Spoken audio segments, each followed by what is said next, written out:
Halo semuanya, selamat datang di Kanak-Kanak Membaca Alkitab. Saya adalah Saudara Lin. Pada bagian sebelumnya, kami telah melangkun, dan hari ini kami akan membahas bagaimana persiapan dapat dilakukan, dan bagaimana jika seseorang bukan orang Taiwan, apa yang dapat dilakukan untuk elok, apa persiapan yang perlu dilakukan, dan bagaimana juga bisa memiliki bagian dalam rencana elok pada malam tanggal 23 Maret. Setelah saya menerima wahyu-wahyu ini, pada saat itu saya hanya dapat melihat bahawa ini sepertinya berbicara tentang perang di antara China dan Taiwan, tetapi saya tidak tahu mengapa. Saya saat itu merasa sangat khawatir. Saya pada saat itu bertanya kepada Allah 3 pertanyaan. Pertama, Tuhan, apakah ini benar-benar Engkau yang berbicara, atau apakah ini hanya ide saya sendiri? Jika ini Engkau yang berbicara kepada saya, maka tolong berikan saya pengesahan. Tunjukkanlah bahawa ini memang Engkau yang berbicara kepada saya. Pertanyaan kedua, apa arti dari perang ini? Apa tujuan pentingnya? Mengapa perlu ada perang semacam ini? Pertanyaan ketiga, bagaimana kita seharusnya bersiap? Sebagai orang Kristen, bagaimana kita harus bersiap untuk hari-hari mendatang? Allah terus memberikan wahyu dan pengesahan menjawab ketiga pertanyaan saya. Pertama, Allah membuat saya mengerti bahawa perkataan-perkataan ini memang darinya, karena Dia memberikan saya pengesahan. Dia ingin saya tahu, Yuan-Yi, jangan lagi menghindar. Ini adalah Aku yang berbicara kepada kamu. Jangan lari dari kenyataan. Ini benar-benar Aku yang berbicara kepada kamu. Jadi, saya tahu bahawa ini memang benar. Kemudian, pertanyaan kedua mengenai makna dari perang ini. Seperti yang saya jelaskan sebelumnya, strukturnya adalah bahawa apakah orang Taiwan akan memilih untuk menjalani perjalanan kemuliaan ini, bahawa Allah memilih orang Taiwan sebagai umatnya. Dia ingin berada bersama orang Taiwan seperti yang pernah Dia lakukan dengan orang Israel. Pertanyaan ketiga, bagaimana cara bersiap? Ada 2 jenis persiapan. Yang pertama adalah persiapan materi, yaitu kita perlu mempersiapkan makanan, karena Taiwan akan dikepung selama 14 bulan.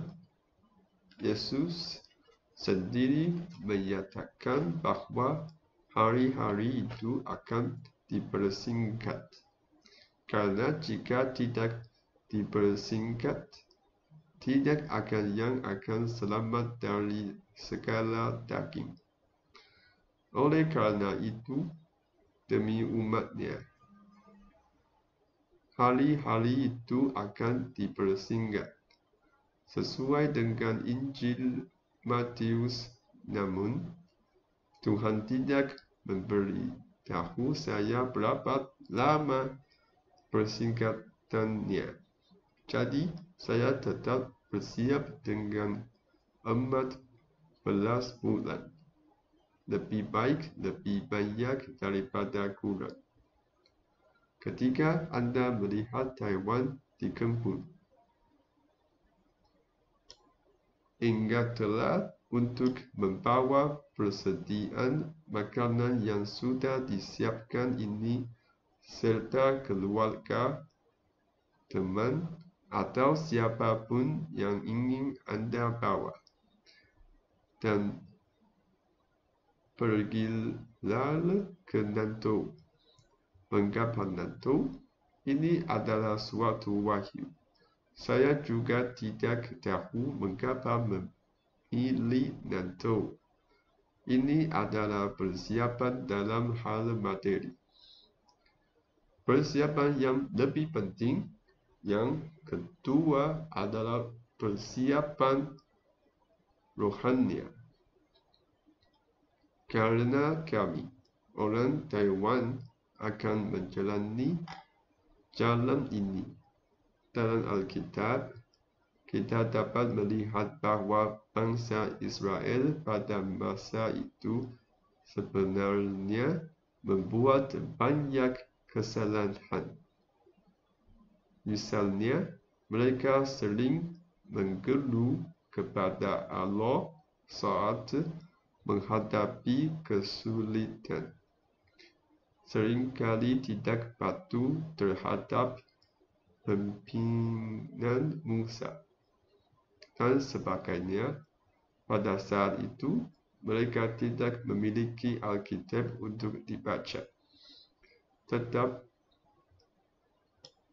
Tetapi ketika mereka membuat kesalahan, Allah tetap mendidik mereka. Apalagi kami, orang Taiwan, hari ini memiliki Alkitab yang dapat dibaca. Jika kita membuat kesalahan serupa, apakah hukuman Allah tidak akan lebih keras?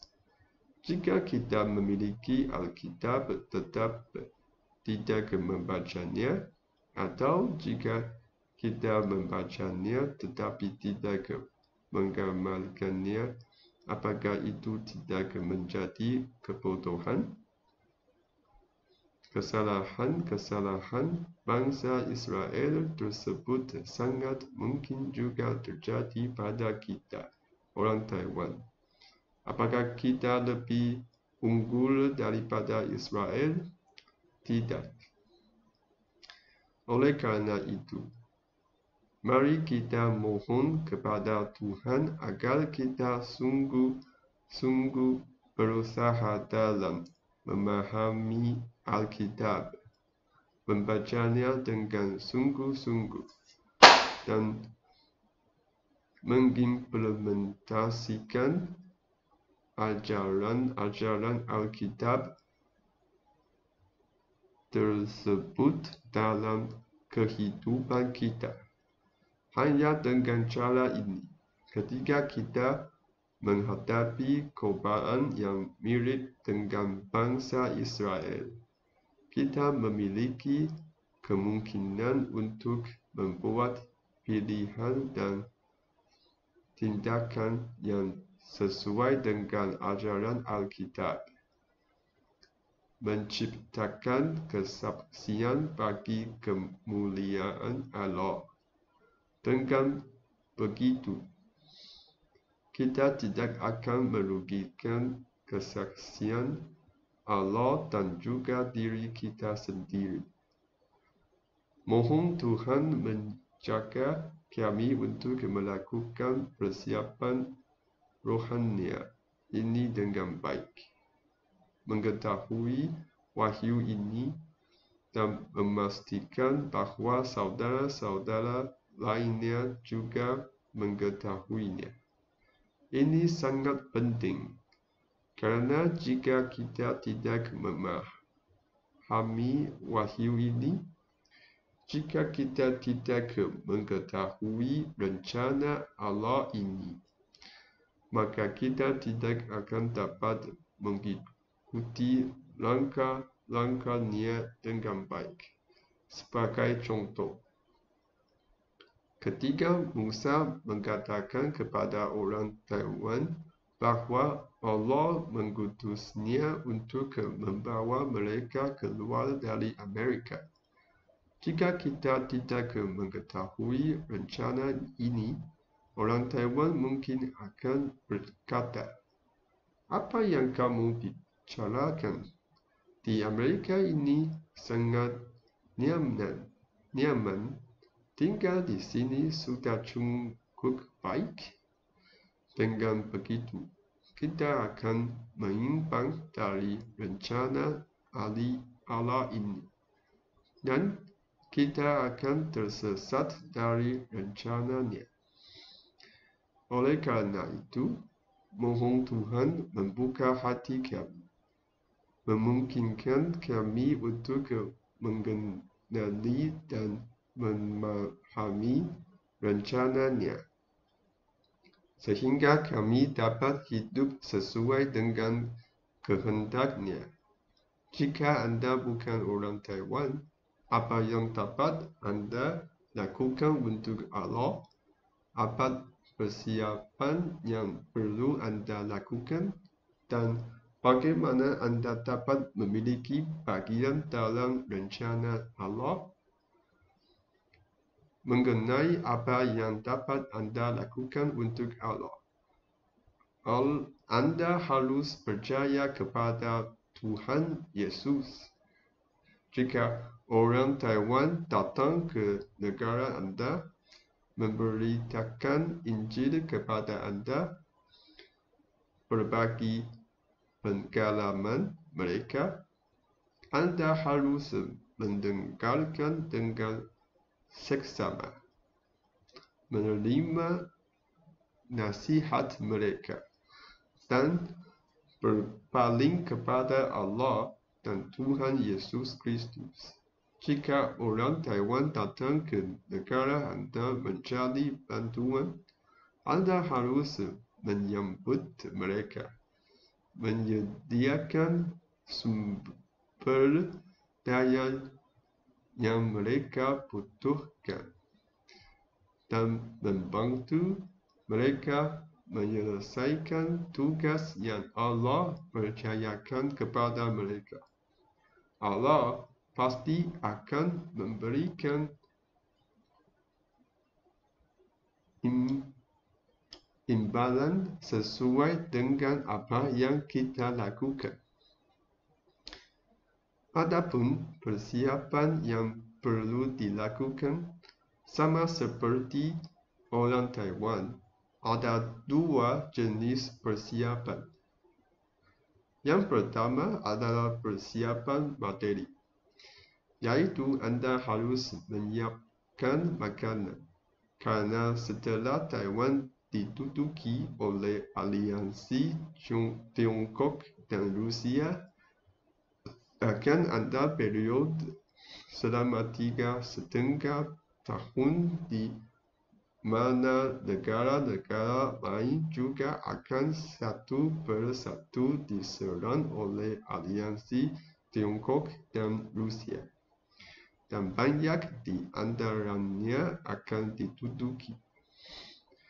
Pada saat itu, Tiongkok dan Rusia akan meminta orang untuk menyembah patung pemimpin mereka dan menerima cap pada tangan kanan atau dahi.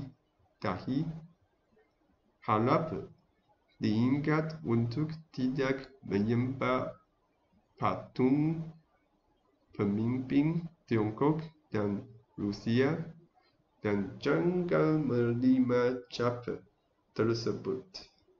informasi lebih lanjut mengenai hal ini akan dijelaskan secara lebih rinci dalam video pada pasal 13 Kitab Wahyu. Persiapan yang lebih penting yang kedua adalah persiapan rohani. Kita benar-benar harus memperdalam pemahaman kita terhadap Alkitab, membacanya dengan tekun, dan menerapkan ajaran-ajaran Alkitab tersebut dalam kehidupan kita dengan sungguh-sungguh. Karena tekanan mendatang akan sangat besar jika kita tidak mengamalkan ajaran-ajaran Alkitab secara konsisten. Kita mungkin akan membuat pilihan yang keliru saat tekanan datang, yang dapat mengakibatkan akhir yang tragis. Terakhir, mengenai bagaimana juga dapat memiliki bagian dalam rencana Allah. Jika Anda juga ingin berjalan bersama orang Taiwan dalam perjalanan yang sulit tetapi penuh kemuliaan ini, bersama-sama melayani Allah, Anda dapat langsung bergabung dengan orang Taiwan setelah menjadi seorang Kristen. Jika Anda dapat mempertahankan iman Kristen hingga saat-saat terakhir hidup Anda, dan terus berjalan dalam rencana Allah ini, maka Anda juga akan menjadi bagian dari akhir zaman, seperti bangsa Israel, dan dapat memiliki bagian dalam rencana Allah. Mari kita bersama-sama berdoa untuk mengakhiri video hari ini. Kami akan menjelaskan lebih lanjut mengenai Kitab Wahyu pasal 13, serta rincian lebih lanjut mengenai persiapan di setiap tahapan, serta beberapa hal yang perlu diingat. Mari kita berdoa. Ya Bapa yang Maha Kasih, kami bersyukur kepadamu. Engkau menyerahkan tugas mulia ini kepada kami. Kami mohon agar Engkau memimpin kami untuk mengerti firman-Mu, dan kami bersungguh-sungguh dalam memahami Alkitab. Perkenankan kami untuk bersiap dengan baik, menyiapkan makanan dan perlengkapan, sehingga kami dapat bertahan dalam perang ini. Berikanlah kami damai sejahtera yang datang dari-Mu, dan mohon Engkau melihat kebutuhan kami yang lainnya. Peliharalah setiap langkah kami agar sesuai dengan rencana-Mu. Terima kasih karena Engkau memimpin kami menuju kemenangan. Doa ini kami sampaikan dalam nama Yesus Kristus. Amin.